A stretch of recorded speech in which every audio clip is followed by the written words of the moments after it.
Olivia Parker was the kind of woman who carried her world quietly. She lived in a modest apartment on the west side of Boston, worked as a designer's assistant, and never boasted about the things she had. Or, more accurately, the things she used to have. Few knew that Olivia came from one of the most powerful business families in New York. The Parkers, founders of Parker Enterprises, a multi-billion-dollar conglomerate. But after her mother's death and a bitter family feud, Olivia had chosen a different life. She left behind the mansions, the luxury cars, and the endless judgment that came with wealth. To everyone around her now, Olivia was just ordinary, and she preferred it that way, until she met Daniel Collins.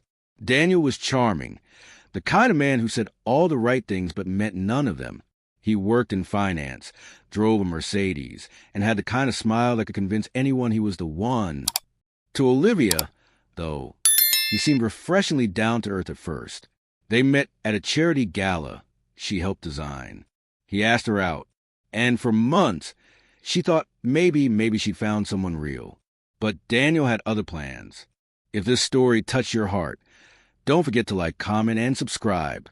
Join our storytelling family for more heart-stopping tales of love, betrayal, and redemption, because sometimes life writes the best stories. It all started the weekend Olivia was invited to meet Daniel's family. He'd talked about them for weeks, how close they were, how excited they'd be to meet her. She baked cookies, dressed modestly in a soft blue dress, and brought a bouquet for his mother. But the moment she walked through that grand white door, everything changed. Daniel's mother, Victoria Collins, gave her a glance that sliced through her confidence.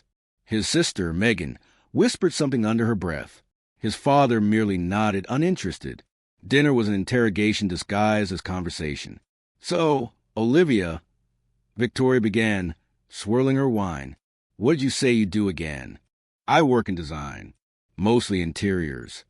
"Oh, how quaint," she said, her lips curving into a cold smile.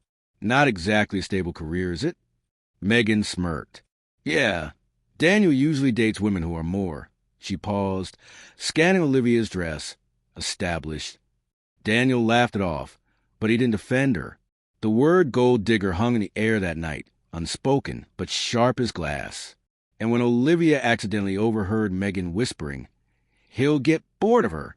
She's clearly after his money," her heart cracked just a little. Still, Olivia smiled through it. She'd learned long ago that silence could be louder than words. Over the next few months, things worsened. Daniel started treating her differently. He became distant, critical. When she bought him a thoughtful handmade gift, he laughed and said, "You really need to learn the difference between cute and cheap." He stopped introducing her to his friends. And yet, he still wanted her around when it made him look good. At a charity ball, Olivia arrived alone. Daniel was running late. His friends surrounded her, asking questions she couldn't answer without revealing who she really was. "So, you live in a one-bedroom? How's that working out?" One sneered. "Do you even own a car?" Another asked. She smiled. "I prefer walking. Keeps me grounded." They laughed. Then Daniel showed up with another woman on his arm. "Oh, babe," he said, pretending it was all a misunderstanding. "She's just a co-worker." Olivia's heart sank. Everyone stared. She wanted to leave, but she stayed, composed, regal even in humiliation. That night, Daniel called her too emotional, said she was lucky he still cared for her despite her background.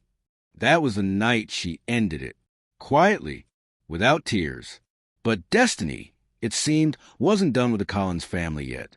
2 weeks later, Parker Enterprises announced a massive partnership deal with Collins Group Industries, Daniel's father's company. The CEO of Parker Enterprises, Richard Parker, Olivia's estranged father, was due to visit Boston for a formal dinner with the Collins family. Olivia hadn't spoken to her father in years, but she still got the email. Family attendance required. Business matters. Dress appropriately. She considered ignoring it, but then she remembered every word Victoria had said, every insult, every whisper, and she smiled for the first time in weeks. The night of the dinner, the Collins mansion was gleaming, chandeliers blazing, laughter echoing through the marble hall. Olivia arrived in silence. A black Rolls Royce pulled up to the entrance, and out stepped Olivia Parker, no longer the poor designer, but a woman transformed. Her hair swept up elegantly, her gown a shimmering midnight silk. Diamond studs glinted in her ears, subtle, tasteful, and expensive beyond imagination. The valet bowed. The guards greeted her by name. Inside, conversation halted. Victoria's glass froze midair. Megan's jaw dropped. Daniel's face went pale. "Olivia," he stammered, "what were you doing here?" Before she could answer, a deep voice filled the room. "Ah, Olivia, you made it." Everyone turned. Richard Parker, billionaire, CEO, one of the most powerful men in America, walked straight toward her, smiling warmly. He kissed his daughter on the cheek. "Everyone," he said, looking around the table, "I'd like to reintroduce my daughter, Olivia Parker, the heir to Parker Enterprises." You could hear a pin drop. Victoria's fake smile twitched. You're his daughter?" Olivia turned to her, her voice calm, steady. "Yes. I thought I'd keep that to myself until people showed me who they really are." Megan looked down at her plate. Daniel swallowed hard, his pride collapsing. "Olivia," he began, but she stopped him with a single glance. "No need, Daniel. I'm not here to embarrass anyone. I'm here for business." Her tone was poised, icy. "But I will say this. It's fascinating how quickly people assign value, until they realize who's actually holding it." The silence was deafening. Even her father, proud as ever, looked at her with something close to admiration. That night, Olivia Parker didn't just reclaim her name. She reclaimed her power. After the dinner, Daniel tried calling her. Over and over. He sent flowers, letters, promises. "I was stupid," he wrote. "I didn't know who you were." She smiled sadly at that. Exactly. He didn't know who she was, and that was the problem.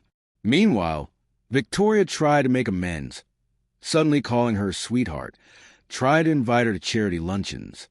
But Olivia never responded. She wasn't cruel. She was just done. Instead, she focused on her work. With her father's blessing, she took over the Parker Foundation, transforming it into one of the largest nonprofit initiatives for young women entrepreneurs. Every headline called her the billionaire with a heart. And yet, Olivia never forgot the night she was called a gold digger, because in that moment, she learned what real poverty looked like. And it wasn't about money. Months later, Olivia sat in her penthouse overlooking the Boston skyline. The city shimmered in the distance, alive, chaotic, beautiful. Her assistant entered. "Miss Parker, someone's here to see you." Olivia sighed. "Who is it?" The assistant hesitated. "Daniel Collins." For a long moment, Olivia said nothing. Then she smiled faintly. "Tell him, I wish him well.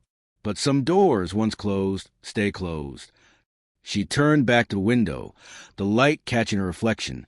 Not the face of revenge, but of peace.